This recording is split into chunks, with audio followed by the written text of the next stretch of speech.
अब हम लोग को पढ़ना है बहुपद के शून्यकों का ज्यामितीय मान। बहुपद के शून्यक कैसे निकालते हैं ये भी हम लोग पढ़ चुके हैं। अब शून्यकों का ज्यामितीय मान यानी ग्राफ अगर दिया हो किसी बहुपद का ग्राफ, तो उससे आप बहुपद के शून्यकों की संख्या किस प्रकार बता सकते हैं या बहुपद के शून्यक क्या होगा ये किस प्रकार बता सकते हैं, इसके बारे में आपको पढ़ना है। तो सबसे पहले हम लोग पढ़े हैं क्या, रैखिक। सबसे पहले हम लोगों ने पढ़ा है रैखिक बहुपद। रैखिक बहुपद किस फॉर्म का होता है, व्यापक रूप क्या होता है इसका, ax प्लस बी, जहाँ पे a 0 के बराबर नहीं होना चाहिए। अब तो ax इज इक्वल टू, ये प्लस बी उधर जाएगा minus B, x is equal to minus B upon A. यानी हम कह सकते हैं अगर रैखिक बहुपद का शून्यक आपको ज्ञात करना हो तो x इज इक्वल टू क्या होता है, माइनस बी अपॉन ए, जहाँ पे इसको हम ऐसे भी लिख सकते हैं, माइनस बी क्या है, अचर पद, अपॉन ए क्या है, x का गुणांक। ये किसका शून्यक है, रैखिक बहुपद का। अब इसको ग्राफ विधि से कैसे करते हैं, तो देखिए सबसे पहले तो कुछ चीज़ें इसके बारे में जान लीजिए। रैखिक बहुपद ax plus B, A is not equal to 0 का आलेख एक सरल रेखा होगा। यानी जब भी रैखिक बहुपद का आलेख हम खींचेंगे तो उसका आलेख हमेशा हमको क्या मिलेगा, सरल रेखा। y बराबर ax प्लस बी, यानी जो रैखिक बहुपद है उसका आलेख x अक्ष को जिस बिंदु पर काटता है उस बिंदु का भुज रैखिक बहुपद का शून्यक कहलाता है। ये क्या कह रहा है, देखिए यहाँ पे अगर देखा जाए तो इस फिगर को देखा जाए तो यहाँ देखिए ये x अक्ष है, ये y अक्ष है, ये y बराबर ax प्लस बी का ग्राफ है। ग्राफ कैसे खींचते हैं ये आप लोग को बताते हैं अभी। देखिए रैखिक बहुपद का ग्राफ कैसे खींचते हैं पहले ये समझ लीजिए। अगर कोई बहुपद दिया है F X is equal to 2x minus 4 जो कि रैखिक है, तो अगर इसका ग्राफ आपको खींचना है, आलेख खींचना है, तो ये आप लोग 9th में पढ़ चुके हैं बहुपद का ग्राफ खींचना। इसमें देखिए करते क्या है, आपको एक्स अक्ष और वाई अक्ष में ग्राफ खींचना होता है, इसलिए इसको हम मानते हैं माना y बराबर 2x माइनस 4। तो अब इसके लिए सबसे पहले क्या करते हैं, हम आपको एक टेबल बनाना पड़ता है। टेबल कैसा बनाते हैं, एक टेबल यहाँ बना लेते हैं जिसमें आपका एक में x का मान आप रखते जाते हैं, आपको y का मान मिलता जाता है। जैसे जब x बराबर हम रखेंगे 1, तो जब हम x की जगह 1 रखेंगे तो 2 इंटू 1 माइनस 4, यानी y की वैल्यू कितनी आ जाएगी, -2। यानी जब आप x की वैल्यू 1 रख रहे हैं तो y की वैल्यू -2। उसी तरीके से जब आप x की वैल्यू 2 रख रहे हैं तो y की वैल्यू कितनी आ रही है, 0। आपको ये पॉइंट मिल गया, एक पॉइंट मिल गया 1, -2, एक पॉइंट मिल गया 2, 0। अब इन दोनों पॉइंट्स को आप लोग को x अक्ष और y अक्ष बना करके निरूपित करना होता है। तो ये आपको आता है, कैसे करते हैं, जो अगर हम ये मूल बिंदु होता है जहाँ पे x अक्ष और y अक्ष दो परपेंडिकुलर लाइंस होती हैं जो यहाँ पे कट करती हैं, उसको मूल बिंदु कहते हैं, जिसको O से रिप्रेजेंट करते हैं। अब यहाँ पे देखिए इधर पॉजिटिव होता है, इधर निगेटिव होता है, यहाँ y अक्ष में ऊपर पॉजिटिव होता है, नीचे निगेटिव नंबर्स होते हैं। सेम डिस्टेंस पे आप लोग इसको लिख लेंगे। और इसके बाद यहाँ देखिए ये 2, 0 पॉइंट है क्योंकि x अक्ष पे 2 और y पे 0, तो ये कहाँ सिचुएटेड होगा, x अक्ष पे। अब इसी तरीके से एक है 1, -2, यानी x पे 1 और y पे -2, तो x का 1 ये हो गया और y का -2 ये हो गया, तो ये पॉइंट यहाँ आएगा 1, -2। अब दोनों को स्केल से मिला लीजिए, देखिए एक बिल्कुल सरल रेखा आपको प्राप्त हो रही है। किसके लिए, इस रैखिक बहुपद के लिए जो ग्राफ मिल रहा है वो बिल्कुल आपकी क्या है, एक सरल रेखा है। तो हमेशा याद रखिए कि जो रैखिक बहुपद होता है उसका ग्राफ हमेशा आपको एक सरल रेखा मिलेगी। दूसरी चीज़, अब सरल रेखा तो मिल गई, अब आपको शून्यक निकालना है। तो शून्यक निकालने के लिए क्या करते हैं, ये जो सरल रेखा है वो x अक्ष को जिस बिंदु पर काटती है उस बिंदु को देखते हैं। देखिए 2, 0 पे ये x अक्ष को क्या कर रही है, ये रेखा काट रही है। अब इस बिंदु का भुज निकालते हैं, ये भुज होता है, ये कोटि होती है, तो भुज इसका कितना है, 2। जहाँ पर ये ग्राफ x अक्ष को कट कर रहा है उसमें जो पॉइंट है उसका भुज क्या है, 2। तो जो भुज होता है वही उस बहुपद का क्या कहलाएगा, शून्यक। और ये भी ध्यान रखिए कि रैखिक बहुपद का हमेशा कितना शून्यक होता है, 1। द्विघात बहुपद का कितना शून्यक होता है, 2, या 2 से कम हो सकता है लेकिन 2 से अधिक नहीं हो सकता। हमेशा जितने भी घात का बहुपद आप लेते हैं उसके अधिकतम उतने ही शून्यक होते हैं। जैसे अगर द्विघात बहुपद है तो उसके अधिकतम 2 शून्यक हो सकते हैं, अगर त्रिघात बहुपद है तो उसके अधिकतम 3 शून्यक हो सकते हैं, 3 से अधिक शून्यक नहीं हो सकते। यहाँ देखिए चूंकि रैखिक बहुपद का 1 शून्यक होता है इसलिए ये जो ग्राफ है वो x अक्ष को कितने बिंदु पर काट रहा है, एक बिंदु पर। तो इससे 2 टाइप का क्वेश्चन आप सॉल्व कर सकते हैं। एक तो ये कि अगर मान लीजिए बहुपद दिया गया है और उससे शून्यक निकालना है तो उसका आलेख खींचेंगे। आलेख खींचने के बाद देखेंगे कि वो एक्स अक्ष को किस बिंदु पर काट रहा है, तो जो उसका भुज होगा वही उसका शून्यक बताएगा। दूसरी चीज़ ये कि अगर ऐसे ग्राफ दे दिया और आपसे पूछा जाए कि बताइए ये इस ग्राफ को देखकर बताइए कि जो बहुपद है उसका शून्यक कितने शून्यक होंगे उसके, तो हम ये देखते हैं वाई अक्ष से हमको कोई मतलब नहीं है, हम सिर्फ ये देखते हैं कि जो ग्राफ है वो एक्स अक्ष को कितने बिंदु पर काट रहा है। अगर एक बिंदु पर काट रहा है तो दिए गए बहुपद का एक शून्यक होगा। अगर यही चीज़ इस तरीके से हो जाए, अगर मान लीजिए ऐसे हो जाए, तो जो ग्राफ है वो एक्स अक्ष को 3 बिंदुओं पर काट रहा है तो दिए गए ग्राफ का 3 शून्यक होगा। तो ग्राफ द्वारा आलेख द्वारा शून्यक कैसे निकालते हैं वो भी आगे बताया जाएगा। फिलहाल इतना समझिए कि जो रैखिक बहुपद होता है, जो भी रैखिक बहुपद होता है उसका जो शून्यक होता है वो किसके थ्रू निकाला जाता है, ग्राफ के थ्रू। कैसे कि वो ग्राफ एक्स अक्ष को जिस बिंदु पर काट रहा है उसका भुज क्या है ये पता करते हैं, और जो भुज होता है वही उस रैखिक बहुपद के लिए शून्यक होता है। यही चीज़ें लिखी गई हैं। देखिए रैखिक बहुपद ax plus B A is not equal to 0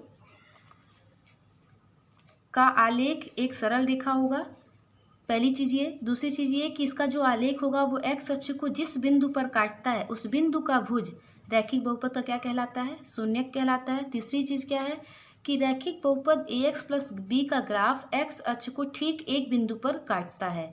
ये बिंदु यही होगा, शून्यक निकालने का बताया गया था आप लोगों को कि रैखिक बहुपद का शून्यक हमेशा इसी फॉर्म में होता है, -b/a, 0। रैखिक बहुपद का शून्यक -b/a होता है और जिस बिंदु पर काटेगा वो हम देखिए जैसे इस बिंदु पर काट रहा है तो ये जो है ये तो 0 ही रहेगा, क्योंकि जब एक्स अक्ष पे काटेगा तो y की वैल्यू तो हमेशा 0 रहेगी, और ये जो होगा वो शून्यक बताएगा। और रैखिक बहुपद का शून्यक अभी आप लोग को पहले बता चुके हैं कि अगर रैखिक बहुपद ax प्लस b होता है तो इसका शून्यक निकालने के लिए इसको 0 के बराबर करते हैं, जिससे x की वैल्यू कितनी आती है, -b/a। और रैखिक बहुपद का जो ग्राफ होता है वो एक्स अक्ष को केवल एक बिंदु पर काटता है, इसलिए इसका केवल कितना शून्यक होगा, एक शून्यक। देखिए इसमें भी ग्राफ जो बनाया गया है उसमें बताया गया है आप लोग को ये एक्स अक्ष है, ये वाई अक्ष है, ये किसी भी रैखिक बहुपद का जो व्यापक रूप होता है उसको लेकर के एक ग्राफ खींचा गया है जो कि एक्स अक्ष को केवल एक बिंदु पर काट रहा है और एक बिंदु पर काट रहा है, और उसका जो भुज होगा वही उसका शून्यक प्रदर्शित करेगा। ठीक है। रैखिक बहुपद में हम लोगों ने पढ़ा कि रैखिक बहुपद के शून्यकों का ज्यामितीय मान कैसे पढ़े हम लोग, कि इसका आलेख कैसे खींच सकते हैं और इसका शून्यक कैसे रिप्रेजेंट होता है। ये एक्स अक्ष को केवल एक बिंदु पर काटता है, रैखिक बहुपद का जो ग्राफ होता है, और उसका जो भुज होता है वो उस रैखिक बहुपद के शून्यक को प्रदर्शित करता है। अब देखिए ये द्विघात बहुपद का भी सेम रहेगा, चूँकि द्विघात बहुपद के शून्य का ज्यामितीय मान भी आप लोग को उसी तरीके से देखना है जैसे रैखिक बहुपद का था। द्विघात बहुपद का व्यापक रूप आप लोगों को पता है ax² plus bx plus c, जहाँ पे a is not equal to 0। इसका आलेख हमेशा क्या होता है, एक परवलय होता है। जबकि रैखिक बहुपद हम लोगों ने क्या पढ़ा कि रैखिक बहुपद का जो आलेख होता है वो हमेशा एक सरल रेखा होता है। देखिए जैसे मान लीजिए यहाँ पे परवलय का मतलब क्या है, या तो इस आकार का होगा u, ठीक है, या फिर इस आकार का होगा, यही परवलय होता है, परवलय आकार होता है। अब देखिए यहाँ पे y is equal to ax² plus bx plus c का आलेख, ये भी कैसे खींचना है, सेम काम क्या करते हैं, इसमें भी दो ऐसे बना लेंगे, ऐसे जैसे y is equal to ax² plus bx plus c है।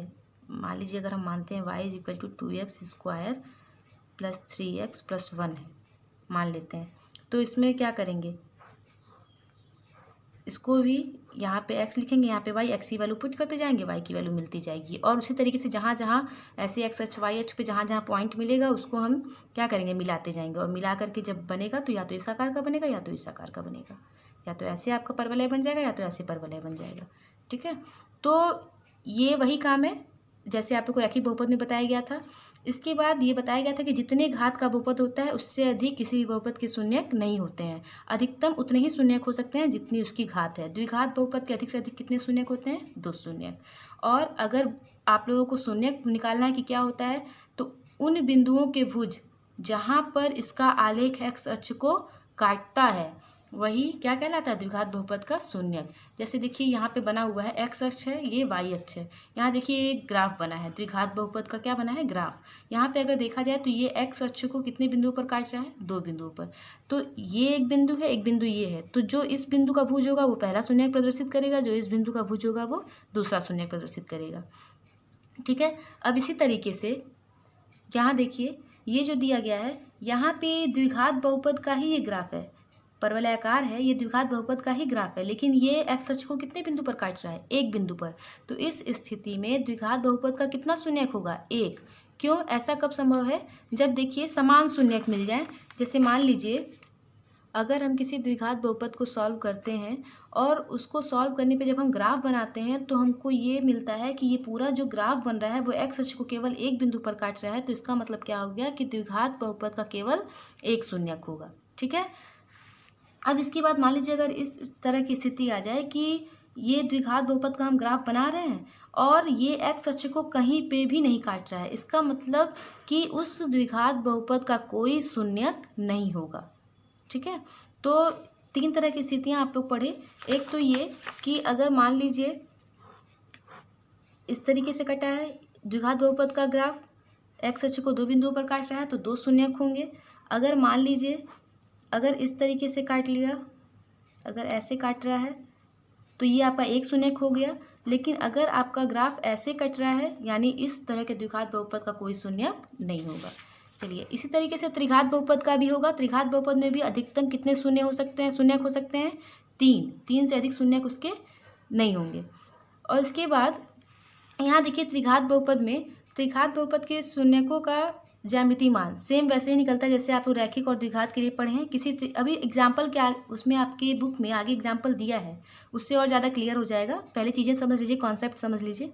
त्रिघात बहुपद के शून्यकों का ज्यामितीय मान, तो सेम वही कॉन्सेप्ट है। किसी त्रिघात बहुपद के शून्यक उस बिंदु के भुज होते हैं जहां इसका आलेख एक्स अक्ष को प्रतिच्छेदित करता है। सब में एक काम आपको ध्यान रखना है कि जिस भी तरह का बहुपद हो उसका ग्राफ एक्स अक्ष को जितने बिंदुओं पर काटेगा उतनी तो उसकी संख्या होगी शून्यक की, और दूसरी चीज़ कि जिस बिंदु पर काटेगा उस बिंदु का भुज निकाल लेंगे तो वह भुज ही उस बहुपद के शून्यक को प्रदर्शित करेगा।